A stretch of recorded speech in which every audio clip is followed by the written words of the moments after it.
Balik lagi sama gue Jonathan yang ada, masih di channel yang sama.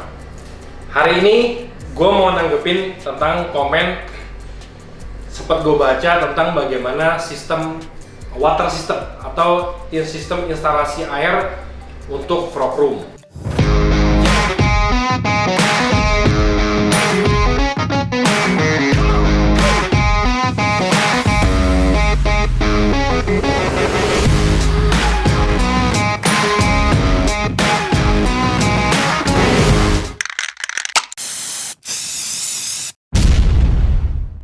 Yang frog room version 2 sama yang sini kurang lebih sama, cuman ada sedikit yang berbeda. Intinya gini, dua-duanya menggunakan sistem RO, air RO yang layak minum. Cuman dengan brand atau alat yang berbeda ya. Di sini udah nggak apa-apa lah, gue pakai Pureit. Kalau yang satu lagi pakai yang custom. Karena di sini kapasitas si Pureit ini, kalau nggak salah ini satu kali ini airnya cuma 9 liter ya. Kalau buat di sini cukup untuk sekali jalan misting 9 liter air. Karena berubah-ubah timingnya dan dia recovery-nya ketika kita habisin 9 liter ini recovery-nya kurang lebih 1 jam.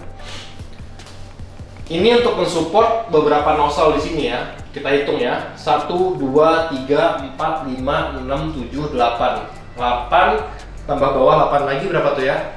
8 tambah 8 16 tambah 8 lagi 24 ditambah lagi 4 tambah lagi 2 jadi 24 tambah 2 26 kali 2 52 untuk mensupport 52 titik nozzle masih cukup untuk kapasitas 9 liter.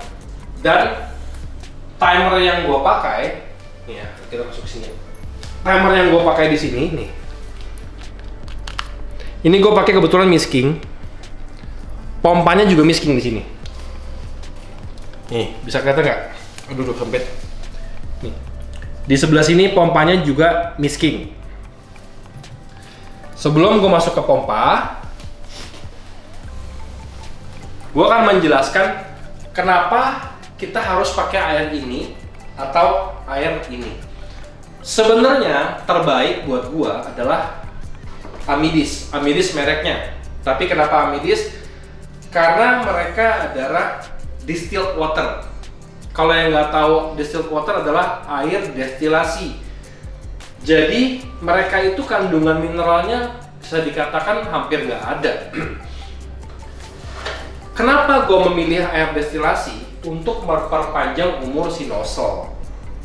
Kalau kita piaranya sedikit, itu tidak akan membebani kantong kita. Tapi kalau untuk mensupport 5 tadi segini banyaknya nozzle nih, satu hari gue ngabisin 2 galon. Dan costnya akhirnya kan jadi besar kan. Satu galon kira-kira berapa nih? 30.000 ya? 30-an. 30.000. Kalau 30.000 kali 2 60.000. 60.000 dikalikan 1 bulan. Berarti berapa? 1.800.000 ya?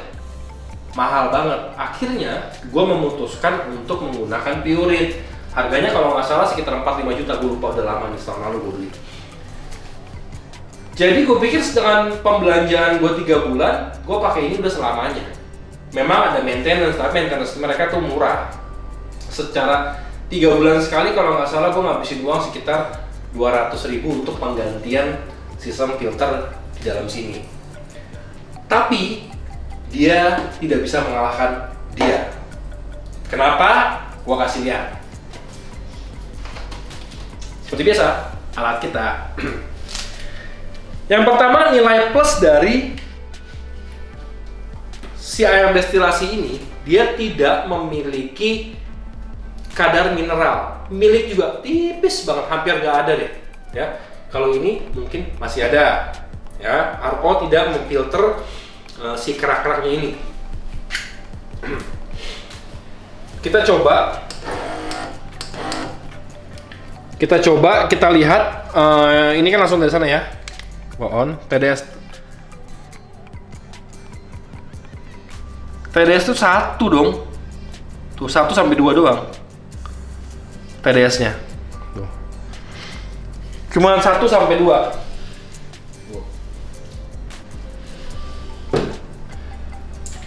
Tapi kalau gue pakai Pureit, tapi Pureit ini certified ya, certified layak minum semuanya. Kita lihat tadi esnya.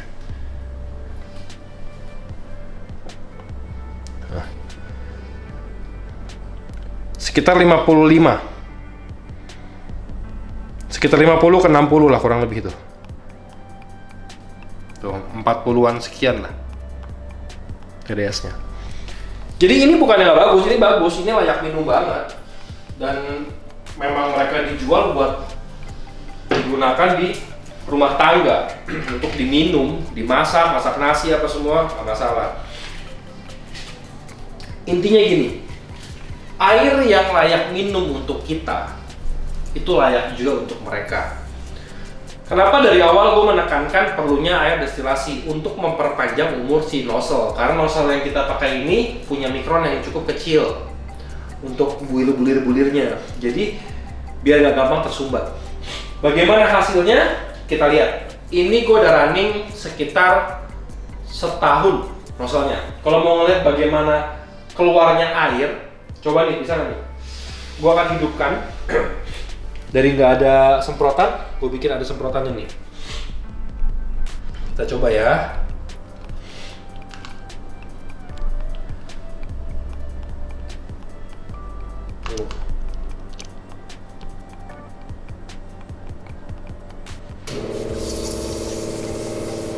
Kelihatan nggak bunyi-bunyinya? Ini udah selama setahun gue pakai tanpa pernah gue bersihin ujung nozzle-nya. Sama sekali nggak pernah gue bersihin. Jadi yang memperpanjang umur si nozzle dan pompa kita ya ketika kita punya satu filter sistem yang bagus, menghasilkan air yang baik buat si katak, baik juga untuk si enclosure. Mau tutup dulu. Ini yang gue pakai di sini. Gue pakai Pureit Ultimate 1020. Tahu nih maksudnya apa? Gue nggak ngerti lah, dari Unilever. Kalau ininya gue pakai misking yang paling tinggi karena untuk mensupport segini banyaknya nozzle hanya pakai satu ini, hanya pakai satu apa namanya, satu pompa dan satu timer. Kelebihan dari dia, kita bisa mengatur settingan hari ini jam segini mau berapa detik bisa, dan bisa diprogram. Jadi lu mau bikin simulasi musim kemarau, simulasi musim hujan, musim masuk ke musim hujan, itu bisa. Itulah enaknya memiliki modul ini. Jadi kita tuh bisa bikin simulasi-simulasi sendiri nih. Aduh, kayaknya gue udah mau mulai stop breeding program gue nih. Udah waktunya indukan-indukan ini istirahat. Maka kita programlah di sini untuk ke intensitas mistingnya lagi. Udah cukup, udah pada sehat-sehat lagi semua. Oke, kita mau start lagi breeding lagi seasonnya. Kita atur lagi programnya, kita mulai lagi seasonnya. Seperti yang gue bilang, dalam breeding kita harus tahu memulai dan harus tahu berhenti. Kayaknya untuk sistem misting ini udah cukup jelas kali ya apa yang gue pakai dan bagaimana cara kerjanya. Satu lagi. Untuk di sini yang gue pakai, kalau dalam kondisi normal satu hari hanya 2 kali misting dengan durasi 1 menit atau 60 detik setiap 12 jam. Jadi misalkan jam 11 pagi jalan 1 menit, dia nggak ada misting lagi tuh sampai dengan jam 11 malam atau jam 23 baru misting lagi. Ketika gue mulai mau naikin lagi, diantaranya akan gue tambahkan misting itu sendiri. Berapa waktunya? Tergantung kebutuhan apa yang mau gue cari. Untuk naikin humid kah, untuk ini, untuk itu, tergantung itu fine tuning kita masing-masing. Gitu. Mumpung kita ngomongin di luar hewannya ini, gue mau ngasih lihat perkembangan dry moss gue deh. Ntar ambil dulunya. Kebetulan gue harus siram dia pakai ini kebetulan. Ini perkembangan dry moss. Ini yang orang kesini banyak banget pengen beli, cuman memang belum dijual karena masih untuk kebutuhan gua. Ini bagus banget. Tuh, kayak karpet. Dan ini mossnya udah moss kering. Tuh, cantik. Cantik banget. Ini mau gue kasih makan. Nah, gimana ngasih makannya? Kayak gini deh.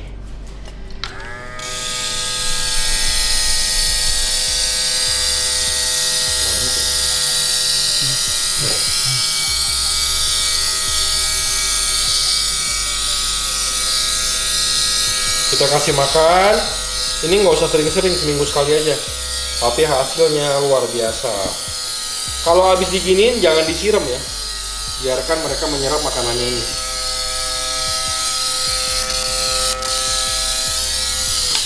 Cukup, selewatnya aja.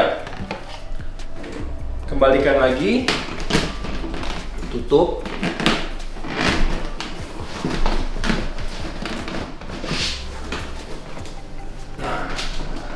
Jadi ini tempat gua memasak mos. Bukan masak sih, propagating mos, mempersiapkan mos untuk dimasukkan ke vivarium. Gua udah update juga, udah kasih tahu juga bagaimana caranya, prosesnya biar mos-mos kalian bisa seperti yang ada di sini. Bisa bagus, bisa hijau, bisa gemuk, gondrong dan subur. Nah, itu kembali lagi sebenarnya kalau kita ngomongin mos, nanti deh gue akan ngomongin mos sama ngomongin tanaman yang lainnya juga di konten yang berikutnya karena biar nggak kepanjangan. Jadi kita tutup dulu tentang update atau sharing bagaimana water system atau sistem pengairan dan apa aja yang gue pakai udah gue kasih tau semua di dalam vlog ini.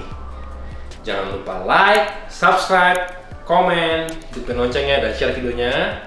Sampai ketemu di konten berikutnya. Bye bye.